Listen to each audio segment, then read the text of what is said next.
Salut la compagnie, c'est Jules Melon et aujourd'hui dans la pause ciné-critique, on va s'intéresser à un film Netflix sorti le week-end dernier, donc sur la plateforme. Ce film c'est Le Bon Apôtre ou Apostle en VO, réalisé par Gareth Evans. Gareth Evans connu pour ses films The Red ou The Red 2, mais que je découvre ici. Je n'ai jamais vu de film de Gareth Evans. Je connaissais de réputation le gars, plutôt positive sa réputation, notamment sur sa façon de filmer les scènes d'action et tout. Et ici, le réalisateur se lance quand même dans un nouveau genre. On n'est pas tout à fait dans The Red là. Un truc beaucoup plus mystérieux, mystique, thriller sombre et horrifique. Assez intéressant. Alors déjà, petite parenthèse, si ce film est sorti sur Netflix, c'est que justement Gareth Evans avait ce projet-là un petit peu original et on va dire brut de décoffrage quand même et sans concession. Forcément, il a eu du mal à faire financer ça par Hollywood. Et donc il a dû se retourner vers Netflix pour proposer cette œuvre. Là, voilà, on est en plein paradoxe Netflix où justement on peut se dire Netflix c'est un petit peu le cinéma fast-food et tout. La plupart des films qui sortent sur Netflix ne sont quand même pas terribles, il faut l'avouer. Ça fait plus cacher téléfilm et parfois un scénario un peu bâclé machin. À part Okja que j'ai vu l'année dernière, je n'ai pas vraiment apprécié pleinement un film purement 100% Netflix jusque-là. Donc voir ce bon apôtre était intéressant justement pour constater si oui ou non Netflix commence à sortir des vrais bons films, surtout que bientôt il va y avoir quand même une réalisation de Quaron, bien sûr le Scorsese aussi que tout le monde attend. Donc est-ce que c'est vraiment le début du grand cinéma sur Netflix? La réponse est peut-être, peut-être. Parce que ce film, Le Bon Apôtre, j'ai bien aimé, vraiment, et je suis pas loin d'avoir adoré. Mais j'ai des petites réserves. Peut-être que j'aurais eu les mêmes réserves si ce film avait été sorti au cinéma et que je l'avais vu sur grand écran d'ailleurs. Donc voilà. Mais en tout cas, c'est un bon film, vraiment. Je lui attribue la note de 7 sur 10 d'ailleurs, pas plus. Et je vais essayer d'expliquer pourquoi ici sans trop spoiler. Ou sans spoiler même, on va essayer de ne pas spoiler. D'abord, on va se faire le synopsis. C'est l'histoire d'un homme, un ancien missionnaire chrétien au passé assez sombre, qui est un petit peu perdu maintenant dans sa vie. Ce mec s'appelle Thomas Richardson, on est au début du XXe siècle au Royaume-Uni, donc déjà un bon contexte, un peu, voilà, un peu ancien, intéressant je trouve. Et cet homme a appris que sa sœur a été kidnappée par une secte mystérieuse basée sur une île isolée près du Pays de Galles. Il décide donc d'y aller pour la sauver et la récupérer en se faisant passer pour un nouvel adepte et en se fondant dans la masse, ce qui n'est pas évident. Déjà, le point de départ est intéressant, mais c'est pas non plus, on va dire, le scénario le plus étoffé, étonnant et incroyable de l'histoire. Voilà, un homme qui va essayer de s'infiltrer pour récupérer un être aimé.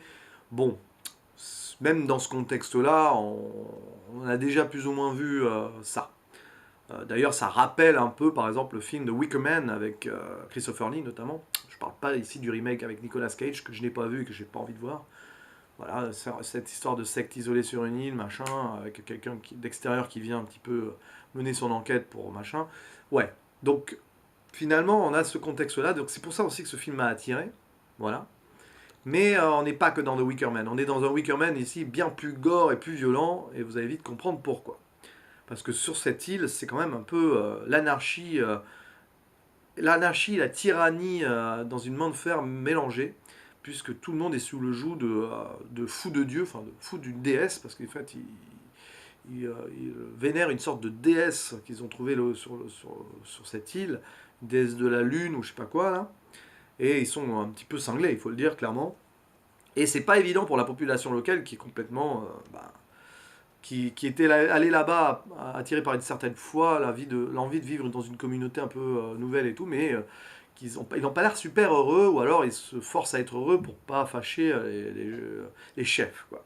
Et ce qui est intéressant, c'est que Thomas, son personnage, avant de retrouver sa sœur, parce que c'est pas évident, il va mettre du temps à voir où elle pourrait être et tout, donc il mène son enquête et tout, il tombe sur quand même des gens qui sont pas forcément à l'aise dans cette communauté, mais qui n'osent pas trop le dire. Il y a par exemple une femme qui est la fille du chef, la fille du sorte de prêtre local, hein, qui voilà, qui s'attache à lui et qui on sent n'est pas très à l'aise, voilà, tout simplement. Elle est là parce qu'elle aime son père et tout, hein, évidemment, c'est tout. Il y a aussi un jeune qui va aider Thomas au début, qui est amoureux de la fille d'un autre chef du village, encore plus violent et terrible celui-là d'ailleurs. Ils vivent un amour interdit. Voilà, l'amour interdit, tout ça. Parce que sur cette île, on ne peut pas trop s'aimer. Il y a des soucis au niveau de tout ce qui est vie, enfin, chose qui prend vie, que ce soit dans les récoltes ou même les naissances. Parce qu'on voit des moutons qui naissent mal. Ils ont des soucis à faire reproduire les gens et donc les animaux sur cette île qui paraît maudite, qui pourrait être empoisonnée en fait par la déesse, un petit peu gardée contre son gré par ces fous de Dieu qui sont devenus des fous de la déesse. Enfin, bref, c'est un peu compliqué. C'est assez intéressant parce que ça montre quand même la religion aussi sur un côté assez sombre, mais on est dans une sorte d'extrémisme religieux qui a existé de tout temps et un peu partout. Donc finalement, on reste dans une certaine logique historique. Voilà. Et voilà, l'intérêt ici, c'est de voir donc Thomas évoluer là-dedans sans trop se faire voir et découvrir la folie qui en part les gens de cette île, plus ou moins, et surtout ceux qui sont les maîtres des lieux. Et plus on avance dans le film, et plus on rentre dans une sorte de survival, slasher horrifique, mystique, fantastique. Et c'est intéressant. Alors, ce film, il y va crescendo, c'est-à-dire que tout le début, on va dire même la première heure, bah, il faut se l'encaisser. Je vous avoue que j'ai eu du mal, le film fait quand même plus de 2 heures, hein. J'ai eu du mal à accrocher au départ, même si la façon dont le décor est planté avec cette mission-là, le personnage principal qui est quand même, on sent qu'il est très blessé dans son âme par rapport à ce qui s'est passé avant. C'est un ancien missionnaire qui a perdu la foi pour des raisons assez violentes quand il était en Chine pour imposer en gros la religion chrétienne, plus ou moins, hein. Enfin, c'est un peu comme ça que ça se passait à l'époque. Et on sent que c'est un homme détruit, brisé, qui se cherche une dernière rédemption en allant sauver sa sœur, quoi. Il ne croit plus en grand chose, mais il croit encore en l'amour en sa sœur, et il y va en mode je n'ai rien à perdre si ce n'est peut-être me racheter quelque chose, quelque part. Et c'est intéressant de voir son évolution au milieu de gens complètement perdus, et de voir la progression des choses, et on découvre peu à peu des choses sur l'île, et plus ça va, plus c'est terrifiant. Et là, j'ai pas révélé ce qui se passe autour du jeune couple interdit, autour de Thomas lui-même, est-ce qu'il retrouve sa sœur et tout, autour de la déesse, qui est vraiment, pour le coup, qu'on voit dans le film, hein, qui a un rôle important, notamment vers la fin, et qui est très mystique. Vraiment une touche de fantastique là-dedans, ce qui est assez incroyable, parce que le film se veut assez réaliste dans la folie et tout, mais a cette touche de fantastique qui est à peine masquée. Et puis bah, tout ce qui est gore horrifique, parce qu'il se passe des trucs assez violents sur cette île. Quand les gens ne respectent pas les règles, ils sont sévèrement, on va dire ça, punis.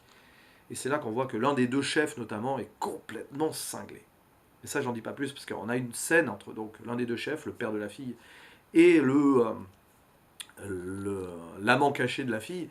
C'est incroyablement fort, tout ce qui se passe dans cet arc scénaristique. C'est très fort. Le point fort du film, c'est autour de ces trois personnages et de ces scènes vers la milieu-fin du film. Où voilà, il faut avoir le cœur accroché. Il y a du gore, il y a de l'horrifique là-dedans quand même. Et c'est peut-être pour ça aussi que ce film sort sur Netflix et pas au cinéma. Voilà, on ne pouvait pas faire un film tout public avec ça. Et encore, je pense que Gareth Evans aurait pu aller beaucoup plus loin. C'est dire. Voilà. D'ailleurs, son style à Gareth Evans dans le film, alors je ne vais pas le comparer avec ses précédentes réalisations, mais d'après ce que j'ai entendu et tout, il pose sa patte, notamment par exemple au niveau des images, plans de caméra qui sont parfois de travers ou de côté, très proches du regard subjectif du personnage qui fait l'action par exemple. C'est très rythmé et toutes les scènes d'action dans le film sont superbes, je trouve. Il y a une scène de combat à un moment, superbe. Voilà, une scène de combat entre deux personnes. C'est superbement réalisé. Là, on voit que ce mec adore filmer l'action, vraiment. Et du coup, tout ce qui est un peu plus posé, etc., c'est moins intéressant et c'est moins bon, c'est plus classique, c'est moins prenant. Et c'est peut-être ça le souci du film d'ailleurs, c'est que quand ça part en cacahuète, clairement, hein, il y a des passages où ça part en cacahuète, c'est complètement fou. Passage action et des trucs horrifiques et tout, extraordinaires. Quand tu compares à côté avec tout ce qui peut être posé, plus philosophico-relationnel, c'est moins intense. Et voilà pourquoi le film est inégal et pourquoi je ne vais pas au-delà de 7 sur 10. C'est dommage. Alors évidemment, si le film n'avait été que dans la surenchère d'action et tout, ça aurait été dans la série Z absolue, ça n'aurait pas été aussi bon non plus, vous voyez, c'est clair. Donc c'est bien qu'il y ait ces scènes où ça se pose et on essaie de comprendre ce qui se passe dans cette secte et tout. Mais du coup, bizarrement, ça dessert quand même l'ensemble par défaut. Voilà, c'est un film un peu paradoxal, j'ai envie de dire. Mais bon, le thème abordé est intéressant. La fin est cool. Alors j'ai vu que certaines personnes n'avaient pas trop aimé la fin. Moi j'ai trouvé ça cool. Assez, assez attendu dans un sens, mais cool. Et puis la toute dernière scène, la toute dernière image, moi j'ai trouvé ça vraiment sympa. Quand même, il y a un message intéressant derrière, mais je vais rien révéler.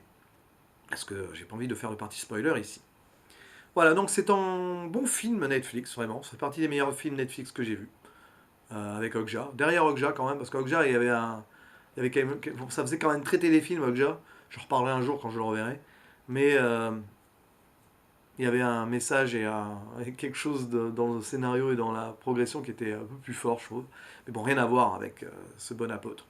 Voilà, donc si vous avez aimé The Wicker Man de l'époque, le vieux film avec Christopher Lee entre autres, c'est pour vous. Si vous aimez certains jeux vidéo un peu horrifique survival aussi, je pense que c'est pour vous. C'est un bon mélange des deux. Ça m'a fait penser un petit peu vite fait aussi à Mandy, là, dont j'ai parlé il y a quelques jours, que j'ai vu le week-end dernier, dans ce côté homme qui veut. Alors là, c'est pas. Enfin, il y a la secte, il y a une secte aussi dans Mandy, mais là, dans Mandy, c'est un homme qui veut venger la mort de sa compagne. Là, c'est un homme qui veut aller récupérer sa sœur, mais il y a ce côté-là, il y a une certaine touche qui ressemble un peu. Enfin, enfin, on pourrait rapprocher les deux films, j'ai envie de dire. Mais c'est un peu moins bon que Mandy quand même, ce bon apôtre. Voilà. En tout cas, c'est intéressant. Il y a aussi dans ce bon apôtre, pour terminer, quelques passages flashback qui expliquent l'histoire de Thomas qui sont remarquables. Voilà.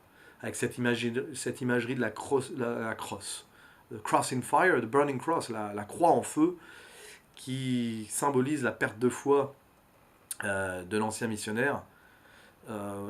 Esthétiquement, ces scènes flashback sont fortes et prenantes. Voilà.